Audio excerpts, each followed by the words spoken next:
Bismillahirrahmanirrahim. Assalamualaikum warahmatullahi wabarakatuh.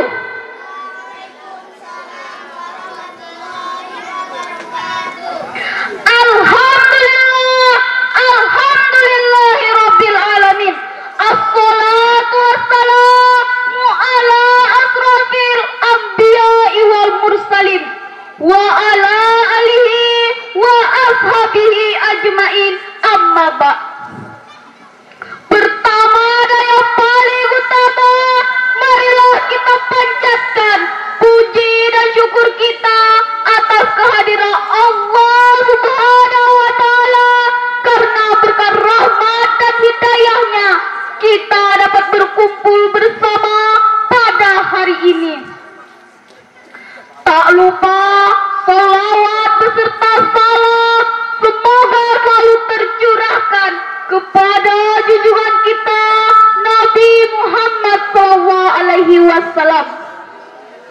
Yang saya hormati Dewan Hakim yang adil dan bijaksana, serta hadirin yang berbahagia.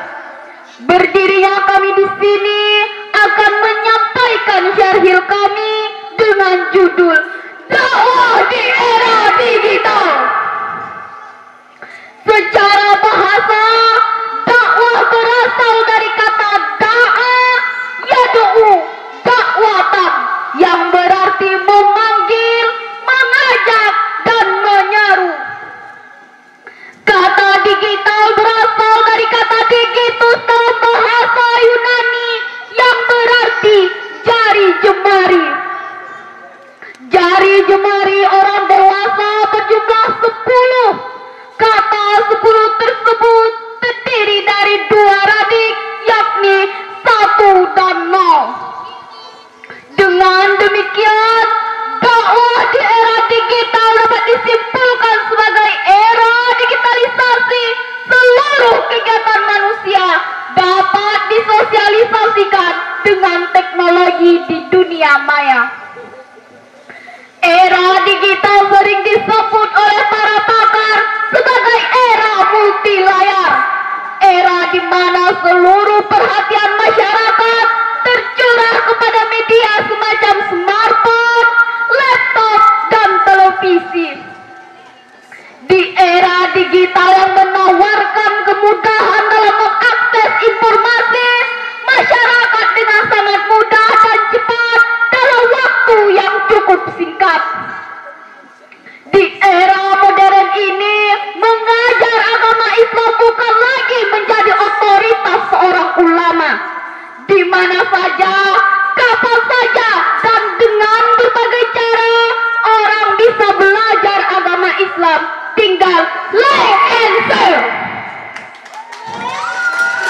Masyarakat sekarang ini tidak hanya mengandalkan ulama sebagai sumber satu-satunya untuk mendapatkan pengetahuan keagamaan. Masyarakat bisa memanfaatkan televisi, radio, handphone, dan video. Bahkan internet sekarang ini menjadi media yang begitu mudah dan praktis untuk mengetahui berbagai persoalan keagamaan, mulai dari masalah-masalah ringan seputar ibadah, dari yang halal hingga yang haram, sampai dengan persoalan yang pelik sekalipun. Semua dengan sangat mudah untuk diketahui dan didapatkan. Bah Google seringkali dijadikan sumber dan rujukan utama dalam mendapatkan pengetahuan, mulai di dasar bumi atau di atas langit dalam mengakses informasi. Tapi ingat, kita perlu mengkaji dan menyaring apa yang kita dapatkan melalui era digital ini. Hadirin yang berbahagia dan Dewan Hakim yang adil dan bijaksana, dakwah di era digital berbeda dengan zaman dahulu kala dalam menyampaikan dakwah. Dulu peran ulama dan tokoh agama begitu kuat dalam mempengaruhi kehidupan masyarakat. Masyarakat rela berkorban dan mau datang ke tempat pengajian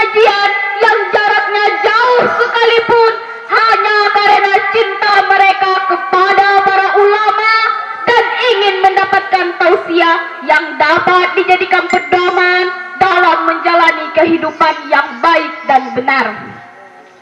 Dengan khusyuk, tawadu, dan memiliki semangat yang tinggi, mereka mendengarkan secara serius apa yang disampaikan oleh para ulama dan berupaya secara maksimal melaksanakan apa yang telah disampaikannya.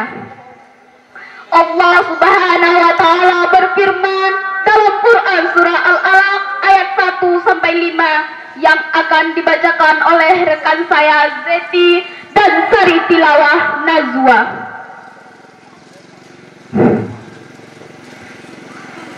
A'udzu billahi minasy syaithanir rajim.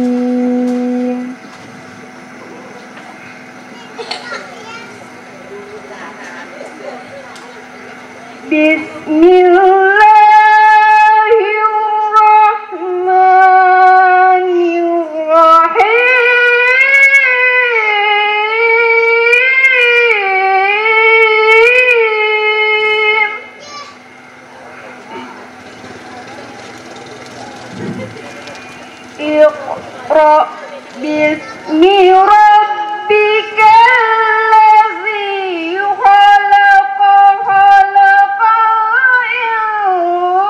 insana min 'alaq.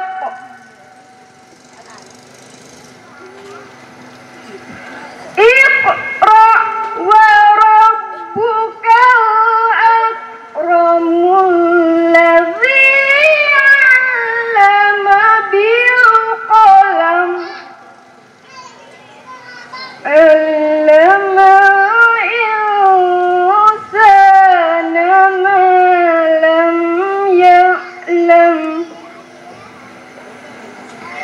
Aku berlindung kepada Allah dari godaan syaitan yang terkutuk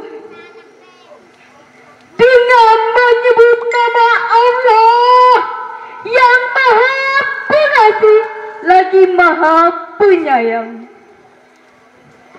Bacalah dengan menyebut nama Tuhanmu yang menciptakan.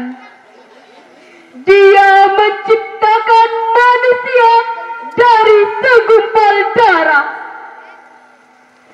Bacalah dengan menyebut nama Tuhanmu yang Maha Pemurah, yang mengajar kepada manusia dengan perantaraan kalam.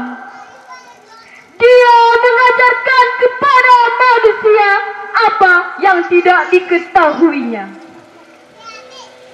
Hadirin yang berbahagia dan Dewan Hakim yang adil dan bijaksana, sudah tidak dapat dipungkiri lagi pada zaman modern ini sebagian besar manusia di negara maju dan sebagian lainnya bergantung kepada teknologi, khususnya media teknologi komunikasi dan informasi yang berkembang pesat dari masa ke masa. Kemajuan teknologi seringkali tidak dibarengi dengan sikap yang positif, malah cenderung ke arah yang negatif. Data menunjukkan Kabupaten Sambas berada pada urutan teratas terhadap seksualitas anak di bawah umur. Tingginya angka kekerasan terhadap anak di bawah umur adalah satu faktor kemajuan teknologi yang sering tidak diimbangi dan dibarengi kontrol orang tua, pengaruh lingkungan, dan penggunaan teknologi informasi, yaitu handphone pada anak dalam mengakses informasi. Informasi yang didapat secara umum membuat generasi muda atau masyarakat Indonesia lebih berorientasi pada hasil yang negatif. Tak terkecuali masyarakat bawah, mereka lebih berorientasi pada bagaimana caranya dalam waktu yang cukup singkat bisa memperoleh hasil sebanyak-banyaknya dengan usaha sekecil-kecilnya. Dengan pandangan hidup yang demikian, maka tidaklah mengherankan apabila dalam memperoleh kemewahan dan kenikmatan yang ditawarkan oleh teknologi dan modernisasi, banyak yang menghalalkan segala cara, misalnya menipu, mencuri, membunuh, dan lain sebagainya. Dengan berbagai dampak negatifnya ini, tampaknya umat manusia, khususnya kaum muslimin, terpanggil untuk melakukan dakwah, yaitu mengajak atau menyeru untuk kebaikan dan mencegah kemungkaran. Seperti firman Allah dalam Quran surah Al-Imran ayat 104 yang akan dibacakan oleh rekan saya Zeti dan Sari Tilawah Nazwa.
Menyuruh yang ma'ruf dan mencegah yang mungkar, dan mereka itulah orang-orang yang beruntung.